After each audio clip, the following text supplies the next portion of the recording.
우리는 다양한 미디어를 통해서 우리의 생각과 감정, 삶의 방식에 영향을 미치는 수많은 콘텐츠에 노출되어 있습니다. 우리는 수많은 소리 중 무엇이 우리 삶을 형성하게 할지 선택해야 합니다. 예루살렘으로 돌아온 이스라엘 백성들은 하나님의 말씀을 삶의 지표로 선택했습니다. 수문 앞 광장에 모인 백성은 에스라가 낭독하는 율법책 앞에서 전심으로 반응하며 삶의 변화를 경험했죠. 말씀이 그들의 마음과 삶을 새롭게 했습니다. 에스라가 수문 앞 광장에서 백성의 율법책을 읽어주는데요. 수문 앞 광장에 모인 이스라엘 백성들이 에스라에게 요청한 것이 나옵니다. 1절 같이 읽겠습니다. 이스라엘 자손이 자기들의 성읍에 거주하였더니 일곱째 달에 이르러 모든 백성이 일제히 수문 앞 광장에 모여 학사 에스라에게 여호와께서 이스라엘에게 명령하신 모세율법책을 가져오기를 청하매.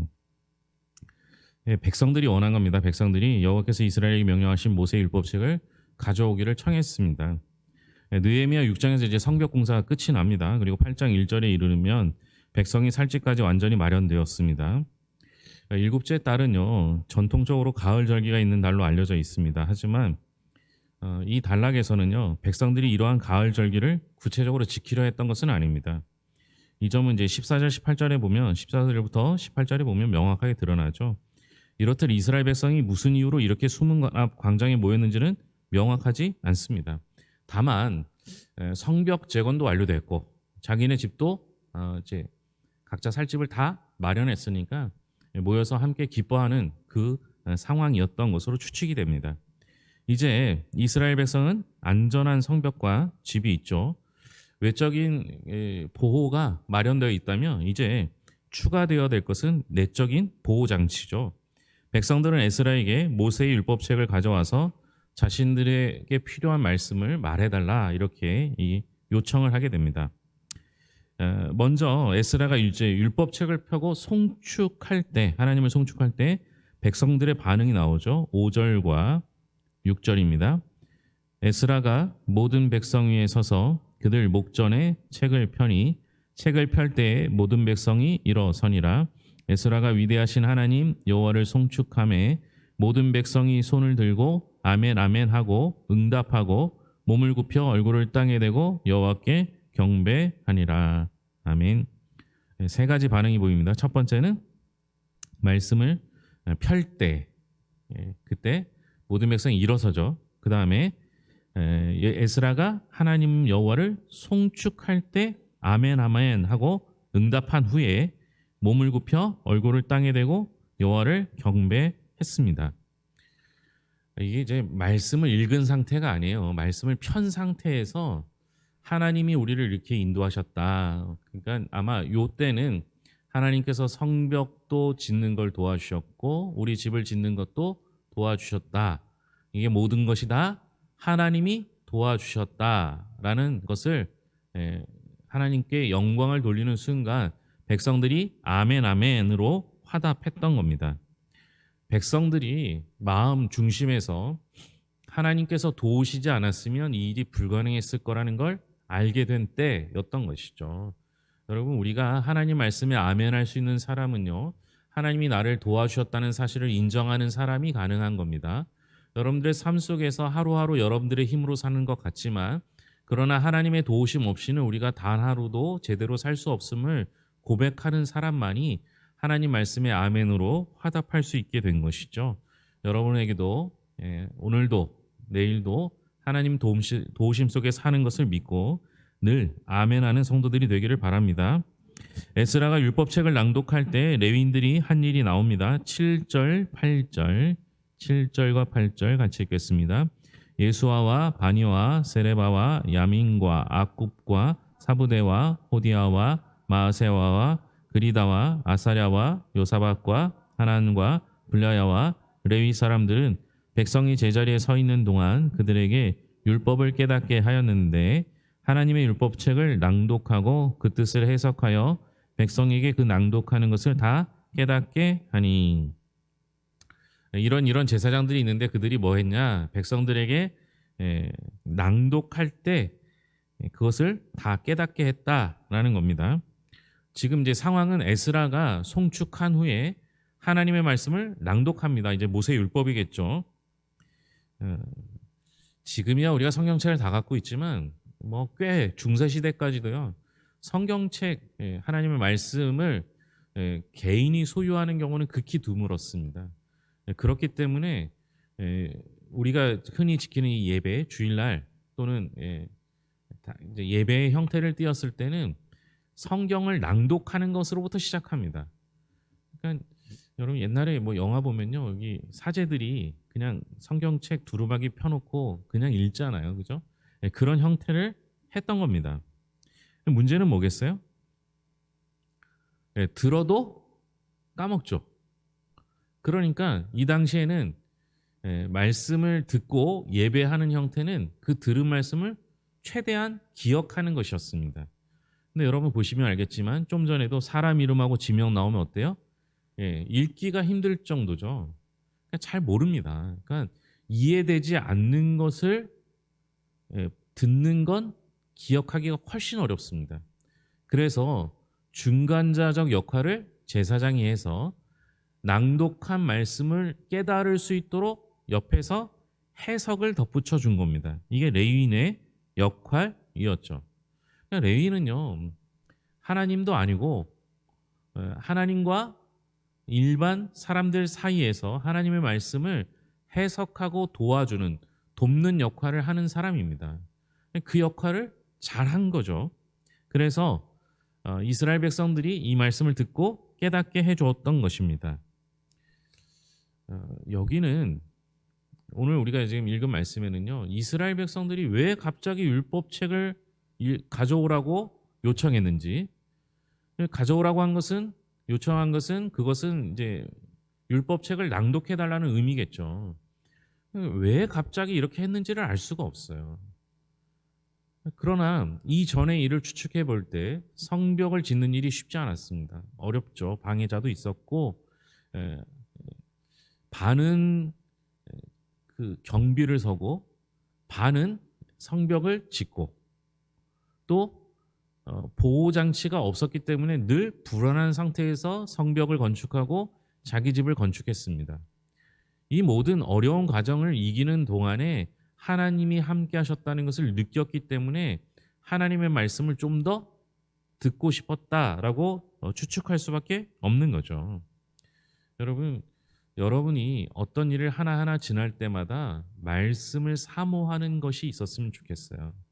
주님께서 우리의 삶을 인도하시는 것이 분명하다는 사실을 깨닫는다면 그냥 아멘하고 끝나는 것이 아니라 반드시 말씀으로 확인했으면 좋겠어요. 제일 좋은 방법은 뭐예요? 아침에 말씀으로 시작하고 잠들기 전에 말씀으로 끝내는 거죠. 그럴 수만 있다면 우리의 삶이 날마다 변화되는 삶이 될 수 있을 것입니다. 결국 그들이 말씀을 보다가 참 우연이라고 하기에는 너무나 명확하죠. 초막절을 발견하게 됩니다. 율법의 말씀을 듣고 우는 백성을 향해 느헤미야가 말하는 장면이 나오는데요. 9절과 10절입니다. 같이 읽겠습니다. 백성이 율법의 말씀을 듣고 다 우는지라 총독 느헤미야와 제사장 겸 학사 에스라와 백성을 가르치는 레위 사람들이 모든 백성에게 이르기를 오늘은 너희 하나님 여호와의 성일이니 슬퍼하지 말며 울지 말라 하고 느헤미야가 또 그들에게 이르기를 너희는 가서 살찐 것을 먹고 단 것을 마시되 준비하지 못한 자에게는 나누어 주라. 이날은 우리 주의 성일이니 근심하지 말라. 여호와로 인하여 기뻐하는 것이 너희의 힘이니라 하고 10절 앞부분에 보면 너희는 가서 살찐 것을 먹고 단 것을 마시되 준비하지 못한 자에게는 나누어 주라 이렇게 말하고요. 두 번째는 이날은 우리 주의 성일이니 근심하지 말라. 여호와로 인하여 기뻐하는 것이 너희의 힘이니라 하고 이렇게 말을 해줍니다. 이날이 여호와의 성일이죠. 이제 일주일이 7일이니까요. 성일로 잡았으면 이날이 하나님의 날, 주의 날이라고 하는 것이고요. 이날이 딱 초막절입니다. 그러니까 7월 7번째 달 첫날이 초막절인 거죠. 그러니까 초막절은 이스라엘에게는 굉장히 기쁜 날이에요. 해방되는 날이잖아요. 그러니까 이날이 얼마나 기쁜 날이겠습니까? 그런데 말씀 듣다 보니까 어떻게 됐어요? 예, 슬피 울었죠. 말씀을 듣고 우는 백성들을 향해서 이날은 하나님의 성일, 하나님께서 정해주신 하나님의 날이니까 우리의 슬픔을 뒤로하고 기뻐할 수 있어야 한다라고 말합니다. 첫 번째는 잔치를 벌이라는 거예요. 살찐 것을 잡고 단 것을 먹고 그리고 준비하지 못한 사람을 나누라. 이런 형태가 화목제도 비슷한 형태고요. 그 절기를 지킬 때도 비슷한 형태로 나타납니다. 이렇게 하죠. 그러니까 이 모든 것들이 다 잔치하는 날 이루어집니다. 잔치하는 날 준비 못한 사람들을 나눠주고 함께 즐거워하는 것이 잔치의 날이죠. 두 번째는 여호와로 인하여 기뻐하는 것, 그것이 너희의 힘이니라. 그러니까 나는 슬프고 힘들지만 여호와를 보고 기뻐할 수 있는 것, 여호와 때문에 기뻐하는 것, 여호와로 인하여 기뻐하는 것, 그것이 우리의 힘이 된다는 거죠. 그냥 그 말대로 이해했으면 좋겠어요. 어떻게 보면 하나님께서 우리에게 기뻐하라 명령하신 것이죠. 이 날은 나의 날, 우리의 날이니 기뻐하라 명하셨을 때 내가 좀 감정적으로 힘들어도 몸이 피곤하고 아프더라도 하나님이 기뻐하라 하시기에 하나님의 날, 하나님으로 인해 기뻐하는 백성이 되는 것, 그것도 우리가 해야 할 마땅한 일, 그리고 그렇게 할 수 있는 것이 우리에게 힘이 되는 줄로 믿습니다. 사람들이 율법책에서 발견한 내용이 나옵니다. 14절 같이 읽겠습니다. 율법에 기록된 바를 본즉 여호와께서 모세를 통하여 명령하시기를 이스라엘 자손은 일곱째 달 절기에 초막에서 거할지니라 하였고, 그러니까 초막절을 지키는 걸 말했죠. 이스라엘 백성들이 출애굽하면서 초막절을 지킵니다. 그러니까 급히 떠나는 것, 그리고 초막에서 이제 장막절이라고도 하는데요. 초막에서 지내면서 급히 떠날 수 있음을 생각하는, 그것을 기념하는 날이었습니다. 이전까지는 잘 몰랐던 거죠. 초막절을 지키든지 뭐 절기 이런 개념이 없었던 거예요. 포로 속에서 살다가 포로 때는 절기를 지키지 못했잖아요. 그리고 우리가 역대하를 봤지만 역대하 때도 보면 절기를 지킨 경우가 거의 없습니다. 그러니까 제 기억에 한 두 왕 정도 절기를 지켰는데요. 그 분열 왕국 이후에 대부분의 왕들이 절기를 지키지 못해요. 그리고 포로 생활에도 마찬가지였습니다. 그러니까 그 오랜 시간이 지난 다음에 돌아와갖고 성벽 하고 나니까 말씀을 읽었는데 여호와의 말씀에 보니까 초막절을 지키라고 하니까 잘 몰랐던 거죠. 그래서 이걸 어떻게 지켜야 되는가라고 하는 겁니다. 애굽에서 탈출해서 광야에서 생활하던 때를 기억하기 위해서 초막에서 지내는 절기 초막절입니다. 그래서 백성들은 율법책의 규정에 맞춰 나뭇가지로 초막을 만들죠. 근데 실제로는요, 이 초막절은요 장막절이라고도 하고 하는데, 이날은 초막이나 장막이나 마찬가지인데요, 텐트 생활을 말하는 거거든요. 근데 좀 특이하죠. 나뭇가지로 짓죠. 그러니까 임시처소 이렇게 생각하시면 될 것 같습니다. 당시 수많은 이스라엘 백성들이 자기 집 지어놓고 나서 천막을 또 짓고 하는 게 어려울 수도 있었어요. 그래서 지금 할 수 있는 가장 좋은 방법인 나뭇가지를 모아서 임시처소, 그냥 금방 허물 수 있는 집을 만드는 거, 그것을 통해서 초막절을 지키게 됩니다. 초막절을 지키는 동안 에스라와 이스라엘 자손은 어떻게 했는지 18절이 나오는데요. 18절 같이 읽겠습니다. 에스라는 첫날부터 끝날까지 날마다 하나님의 율법책을 낭독하고 우리가 이래 동안 절기를 지키고 여덟째 날에 규례를 따라 성회를 열었느니라. 에스라는 첫날부터 끝날까지 하나님의 율법책을 낭독했습니다. 이스라엘 자손은 이래 동안 절기를 지키고 여덟째 날에 규례를 따라 성회를 열었습니다.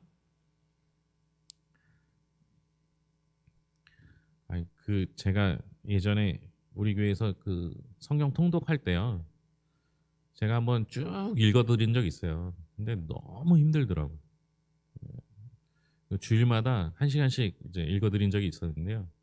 나중에는 그냥 자동으로 그 여기 앱에서 읽어주는 걸로 쓰기도 했는데요. 여러분 소리 내서 하루 종일 읽는 거 쉬운 일 아닌 건데 에스라는 어떻게 된 거예요? 7일 동안 읽었어요. 7일 동안. 아마 이 당시 율법책이라고 하면 모세 율법밖에 없으니까 거의 다 읽었을 가능성이 높아요. 처음부터 끝까지 다 읽었던 거죠. 이때가 아니면 언제 또 하겠어요? 말씀을 읽기 시작하고 그 말씀이 들려지는 순간부터 포기하지 않고 끝까지 하는 것도 중요합니다. 그리고 여긴 나오지 않았지만 똑같이 에스라가 낭독할 때 이스라엘 백성들과 낭독하는 그 사이에 레위인들이 서서 어떻게 했겠어요? 제사장들이 말씀을 가르쳐 주었겠죠. 풀어주고 깨닫게 해주는 역할을 했을 겁니다. 그래서 그런지 이스라엘 자손은 이래 동안 절기를 지켰습니다. 초막에서 살았던 거죠. 말씀을 듣고 초막에서. 내가 금방 지은 새 집이 있어요. 새 집이 있는데 거기서 안 살고 초막에서 이 7일 동안 지낸 거예요. 지금 빨리 들어가고 싶을 거 아니에요, 그죠? 새 집에 여러분 제가 우리 교회 짓고 우리 집을 3층에다 지었잖아요. 짓기 전에도 빨리 들어가고 싶은 마음이 생기잖아요. 집이 지어놨으면 빨리 들어가고 싶은데 말씀이 더 좋은 거예요. 그냥 일주일 동안 절기를 지켰다고 하는데 여기서 절기 지킨 건 에스라가 낭독하는 거 7일 동안 낭독했는데 그거 안 듣고 딴짓 했다는 얘기가 아니잖아요. 그러면 낮에는 뭐 한 거예요? 낮에는 말씀 듣고 밤에는 초막에서 잔 거예요. 먹는 건 초막절을 지킬 때 먹었던 것을 먹었을 그러니까 무교병 같은 걸 먹었을 가능성이 높겠죠. 결국 7일 그렇게 지내고 8째 날에 성일이 되어서 다시 하나님께 예배함으로 초막절을 마치게 됩니다. 이 9일 동안 성일로 시작해서 초막절을 지키고 다시 8째 날이 되는 그러니까 9일 동안 지냈던 이것을 통해서 이들이 삶이 변하게 됩니다. 말씀을 듣고 말씀에 있는 것을 그대로 살아내면서 이들은 말씀 중심의 삶으로 돌아갈 수 있었던 것이죠. 여러분, 말씀은요, 살았고 운동력이 있습니다. 그러니 그 말씀을 내가 듣는 순간 말씀을 받아들이는 사람들에게 그 말씀 자체가 역사합니다. 그러니까 움직이잖아요. 내 안에서 움직이고 나를 통해 움직입니다. 결국 말씀이 들어가 그 안에 있는 것은 그 말씀으로 말미암아 그 말씀을 받은 사람이 변하게 되는 거죠. 그러니 초막에서 지내도 즐거울 수 있는 것이고 하나님의 말씀을 하루 종일 7일 동안 들어도 지루하지 않고 기쁠 수 있는 것이죠. 그 말씀이 우리를 변화시킵니다. 그 말씀을 듣는 사람이, 그 말씀을 깨닫는 사람이, 그 말씀대로 행하는 사람이 진짜 하나님의 자녀가 될 줄로 믿습니다. 기도하겠습니다. 하나님 아버지 감사합니다. 믿는 자에게 진짜 힘은 하나님의 말씀입니다. 하나님의 뜻을 깨닫고 그 뜻을 행하며 그 말씀으로 변화되는 사람에게 하나님으로 인하여 기뻐하는 것, 그것이 힘이 되는 줄로 믿습니다. 하나님 함께 해주셔서 말씀을 사모하는 영혼들 되게 하여 주셨고 말씀으로 시작하여 말씀으로 마무리하는 한날이 되게 하여 주시옵소서. 독감으로 고생했던 우리 집사님들 주님 붙잡아 주셔서 다시 회복되어 주의 전에 나왔습니다. 좋은 것 먹고 좋은 생각하고 회복시켜 주셔서 이전보다 강건히 주의 나라와 주의 교회를 섬길 수 있도록 인도하여 주시며 나는 힘들고 어려울지라도 피곤하고 지칠지라도 하나님께서 우리를 기뻐하라 명하셨으니 날마다 기쁠 수 있도록 주님 말씀으로 우리를 무장시켜 주시옵소서. 여러 가지 사정 가운데 함께 하시는 하나님께서 우리를 도우시고 그 사정을 이길 수 있는 힘과 지혜를 허락하여 주시옵소서. 11월도 얼마 남지 않았습니다. 잘 마무리하고 올해 마지막 달인 12월을 준비하고 하나님의 예수 그리스도의 다시 오심을 기다리는 영혼들이 되게 하여 주시옵소서. 피곤한 몸을 이끌고 이 자리까지 나온 영혼들에게 하나님의 위로와 평강이 넘치길 소망하며 예수님의 이름으로 기도합니다. 아멘.